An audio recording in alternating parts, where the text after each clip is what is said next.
VTV, la chaîne du site expérience surnaturelle.com. 8 astuces pour évangéliser avec efficacité, c'est le titre de notre exhortation d'aujourd'hui. Alors, il est certain, bien aimé, que le principal critère pour une évangélisation efficace est la manifestation du surnaturel de Dieu. Alors, certaines attitudes peuvent cependant favoriser ou non la communication de votre foi. Il ne s'agit pas de mettre en œuvre une méthode d'évangélisation, mais il est question de partager simplement ce que vous vivez déjà vous-même en invitant l'autre à y avoir part. Il n'existe pas de mot magique, mais certaines attitudes peuvent influencer les résultats de votre évangélisation.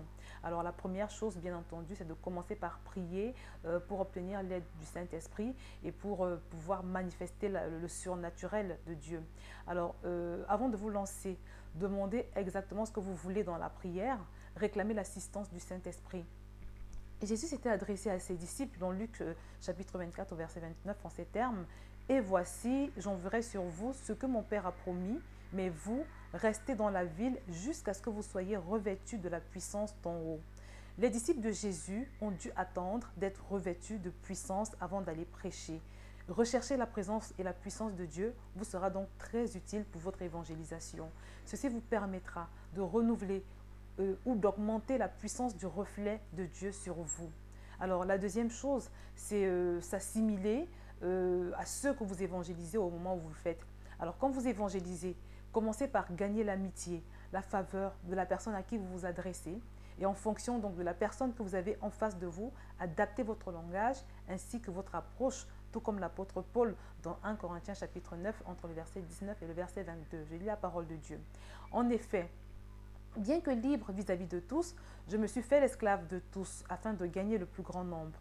Avec les Juifs, j'ai été comme un Juif afin de gagner les Juifs. Avec ceux qui sont sous la loi de Moïse, comme si j'étais sous la loi de Moïse, bien que n'étant pas moi-même sous la loi, afin de gagner ceux qui sont sous la loi. Avec ceux qui sont sans la loi, comme si j'étais sans la loi, bien que je ne sois pas sans la loi de Dieu, puisque je me conforme à la loi de Christ, afin de gagner ceux qui sont sans la loi. J'ai été comme faible avec les faibles, afin de gagner les faibles. Je me suis fait tout à tous, afin d'en sauver de toute manière quelques-uns. La personne que vous évangélisez doit pouvoir s'identifier un minimum à vous. Évitez d'être trop dans votre style. Dites-vous que de toutes les façons, la foi en Jésus est universelle. Alors, quel que soit le système religieux auquel vous appartenez ou quelles que soient vos convictions personnelles, soyez ouverts, demandez cette grâce à Dieu. Alors, soyez également souple. N'oubliez jamais que la personne en face de vous n'a pas le Saint-Esprit et que de ce fait, elle a une perception complètement différente des choses. Ne la jugez pas, n'essayez pas non plus de faire le travail du Saint-Esprit. Alors, troisièmement, la personne que vous évangélisez doit idéalement vous admirer. Ce n'est pas la peine, par exemple, de promettre la paix et l'épanouissement en Christ aux gens quand on affiche soi-même un air malheureux et triste ou quand on est connu comme étant quelqu'un de frustré et de coléreux. Rassurez-vous d'avoir un bon témoignage auprès de la personne que vous évangélisez si vous la connaissez. Sinon, arrangez-vous pour avoir une bonne apparence au moment où vous présentez Jésus. Ne permettez à aucun détail de rabaisser votre profil ou le profil de Dieu quand vous annoncez Jésus. Alors n'oubliez pas, bien-aimé, que demander à une personne de partager votre foi, c'est l'inviter à vous ressembler. Alors veillez sur tous les petits détails tels qu'une bonne hygiène physique, la politesse, la gentillesse, etc. Alors bannissez tout ce qui peut vous rendre repoussant. Ensuite, quand vous évangélisez, c'est important pour vous de revêtir votre vêtement royal. Alors, avant de vous impliquer dans une évangélisation, il est parfois nécessaire d'activer votre foi en la grandeur de Dieu et en ce que vous représentez de par votre statut de chrétien. Cela peut se faire par la parole de Dieu et par la confession également. Prenez ensuite garde. C'est très important à l'image que vous renvoyez. Il y a une étude scientifique qui a démontré que l'idée que les autres se font de vous est basée à 55% sur ce qu'ils perçoivent et non sur la réalité. Votre attitude, votre façon de vous exprimer, votre look, votre parfum, éventuellement les accessoires vestimentaires que vous portez ou que vous ne portez pas sont les critères sur lesquels les gens se basent pour vous cataloguer. Inutile de vous préciser que plus cette perception naturelle que les autres ont de vous est mauvaise, plus vous aurez d'efforts spirituels à déployer, les influencer positivement pour une évangélisation efficace.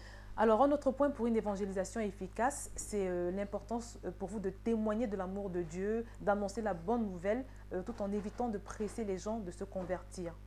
Alors, la priorité est d'annoncer Jésus, ne l'oubliez pas. Quand vous essayez de leur faire changer de religion, les gens le devinent tout de suite et vous cataloguent comme étant sectaire. Ne vous ingéniez pas par ailleurs à vouloir corriger la personne que vous évangélisez. On enseigne par un païen, ne l'oubliez pas. On le conduit d'abord à accepter Jésus parce qu'il ne peut ni accepter ni assimiler les enseignements. Alors sa compréhension spirituelle est biaisée, il n'a pas le Saint-Esprit. Alors, une autre astuce, c'est d'annoncer, de se contenter d'annoncer Jésus et pas une église en particulier. Souvent, on donne aux gens le sentiment qu'on veut simplement leur faire changer de religion. Ne leur annoncez pas une religion, mais annoncez-leur la paix, la joie, la sécurité, le salut en Jésus. Et enfin, pour finir, une huitième astuce, c'est que les gens doivent ressentir que vous aimez.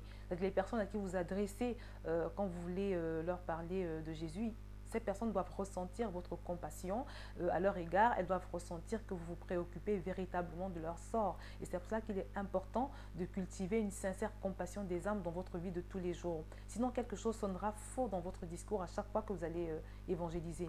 Donc, soyez positif, soyez souriant, soyez une personne de bon augure. Nous sommes arrivés au terme de cette émission. J'espère que vous avez été bénis. Je vous dis à très bientôt sur VTV. N'oubliez pas de cliquer sur le lien d'expérience sur naturel.com qui est le site où sont publiés cet article et beaucoup d'autres ressources. Je vous dis à très bientôt sur VTV. Au revoir.